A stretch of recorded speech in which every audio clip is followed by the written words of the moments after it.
Hi there, I'm Rebecca and a really warm welcome back to my channel, PumpkinBecki. In this week's video we're going to be planting elephant garlic. We're not going to be doing it in the square foot beds though. Let's get started.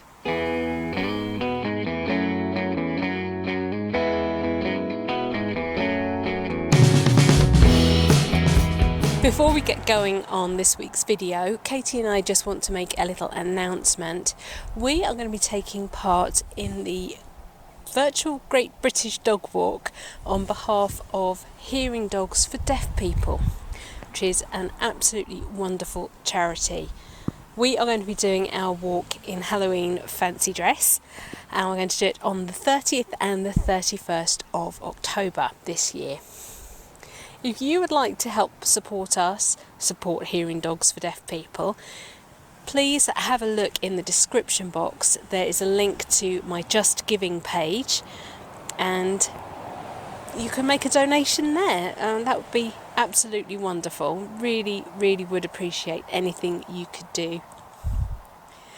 I will post photographs of us in our Halloween costumes as well, because Katie's going to look adorable. She looks adorable anyway, but extra adorable. Also, can we just talk about the beautiful autumn colour on this blueberry? I mean, wow. Even if you didn't want to grow it for the fruit, you could just grow it for an autumn colour shrub. Absolutely beautiful. I love them. So this elephant garlic story is a bit of a carry-on from the Van Meeuwen dreadful delivery debacle that I had right back in the summer. They ended up refunding me, I think it was £20 in the end. They did a goodwill gesture and then they did another refund when something else went wrong as well. So yeah, I ended up with £20 in all. They did it in vouchers rather than credit, so that meant I had to spend the money with them, which I was really reluctant to do, having had such bad luck with them. Bad luck? I don't know. Just bad plants from them. But, you know. Oh, and they gave me a time limit. So they gave me the vouchers, but they expire. So I had to place my order by the end of September to be able to use them. So thanks, Van Meeuwen. That's great. I used my vouchers to buy some dahlia tubers, but they won't actually be dispatched to me until next spring sometime. And I also ordered 5 elephant garlic cloves. Now, this one has started to rot already. That might be an issue with where it was being kept, I don't know, but I mean it feels firm enough. It only feels like part of the clove is affected. I might just try and plant it anyway. Then they sent 3 other fairly sizable cloves, so 4 decent sized ones came in the pack, and then one that is not much bigger than a normal garlic clove. Now, when you buy onion sets, shallots, garlic cloves, they tell you to not bother to plant the little ones. And that's mainly a genetics thing. If you get something growing from a small clove by type, then the resulting plant is going to be likely small as well. So these are more like what an elephant garlic clove should look like. This is their type, and this is very much smaller by comparison. My concern is that this one is not looking great, so I might already have lost a clove, so I'm not really going to go and waste this one. I'm just going to plant all of them and see what happens. I really just want this Van Meeuwen thing to be over and done with, so yeah, I guess I've got to wait till next spring though for it to actually be over. I did think to myself, why don't I buy something that isn't a plant or a bulb or a tuber? Why don't I buy some equipment from them? I mean, what could go wrong with a piece of equipment? But their range was so awful. And I don't know if that's just a COVID thing. Maybe it's much better in normal years, but there was just nothing I actually wanted to buy. And that's really unlike me. So, yeah. As I mentioned in the intro, I'm not actually going to be planting these into the square foot beds. I think they need more sun than I get over there. So I want to welcome you to my alleged gooseberry bushes. And I call them that because they've been in the ground for about 3 or 4 years now, and I have literally had one red gooseberry from the red bush. No green gooseberries at all. And all they do is attack me with their horrible, horrible prickly thorns. And although I really enjoy gooseberries, I don't enjoy them that much. So they're going.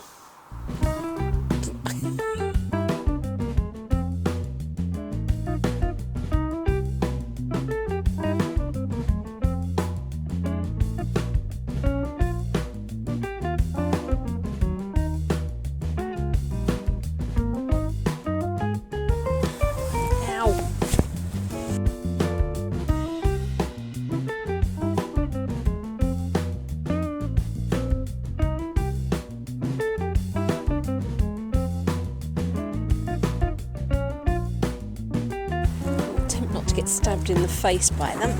Ow!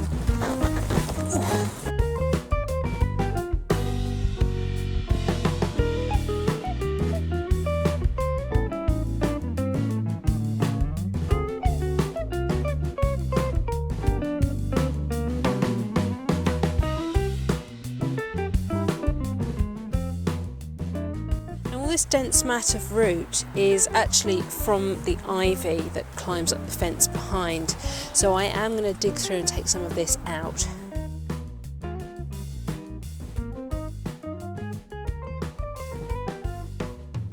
Now, elephant garlic is not the same as normal garlic. It is actually a modified type of leek, and that means that you're not going to be growing it in exactly the same way as garlic. Be sure when you're looking up your growing instructions, if yours don't come with any, to actually make sure you're looking at elephant garlic, not hardneck or softneck garlic, because yeah, it is different. The cloves themselves are very similar though. The flat plate at the bottom here is where the roots will come from, and the pointy tip is where the leaves will sprout from, so always make sure you plant pointy end upwards.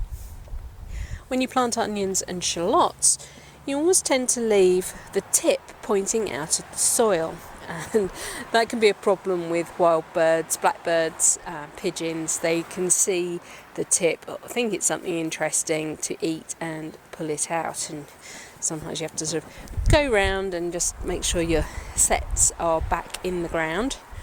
Some places say just cover it, and some say really cover it.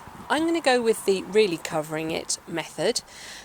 It does help protect things through winter. Not that we get particularly hard winters here in Kent, but you never know. So let's say we dig a hole that is 6 inches deep, and we want the bulb to sit in the bottom of that. You can see that I will have at least the bulb height again on top of the bulb in soil, so that should be really well insulated down there.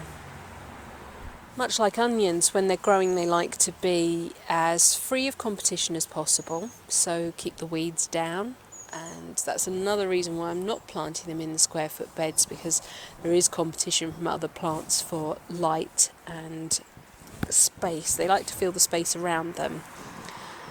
And some harvested heads, which you're going to do around June, July next year, can weigh up to 1 kilo if the watering and the weather conditions are perfect for them. I doubt I'll get that much, but that'd be lovely. I've emptied a whole tub trug's worth of really beautiful multi-purpose compost into the bed that I'm going to be using. I bought a lovely bulk bag of this compost and I'm really pleased with it. There'll be a link in the description to who I bought it from. But yeah, just peat-free multi-purpose compost. And then with my hand, because it's really nice and loose on the top here, I'm just going to dig a 6-inch hole.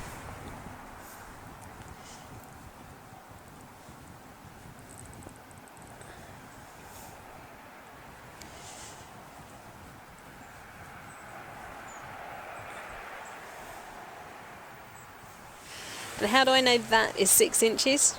Because I measured it, and I know that's about 8 inches, which is around about Shohin height for bonsai. We're given these things, so we might as well know what they measure and use them in the garden rather than having to take a tape measure or a measuring stick out with us. So, 6 inches.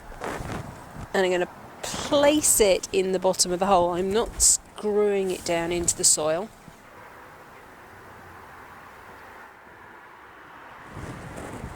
And then backfill over the top to that 6-inch height.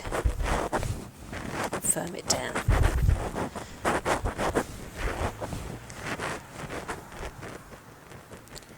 That's my first one, and I want it's 8 inches to the next one.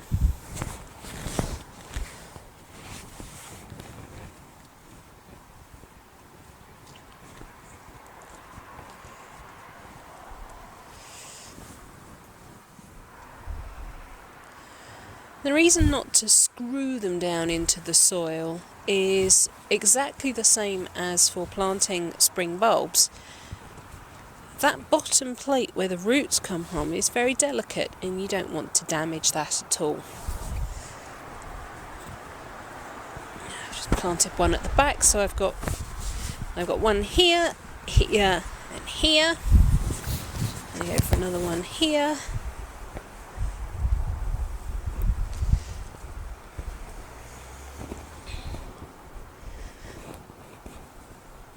And I'm going to put my seriously dodgy looking one in.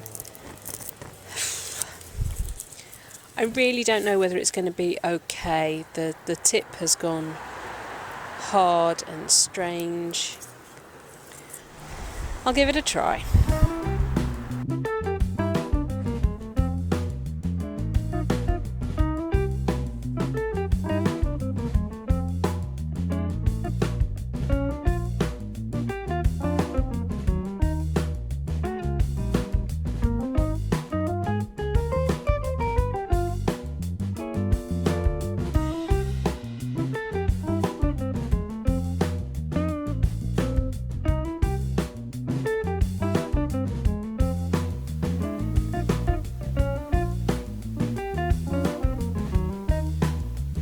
And so begins the process of me starting to reimagine this area of the garden and use it slightly differently.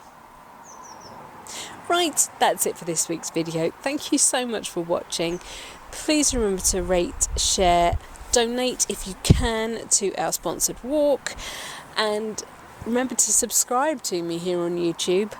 And until next time, bye!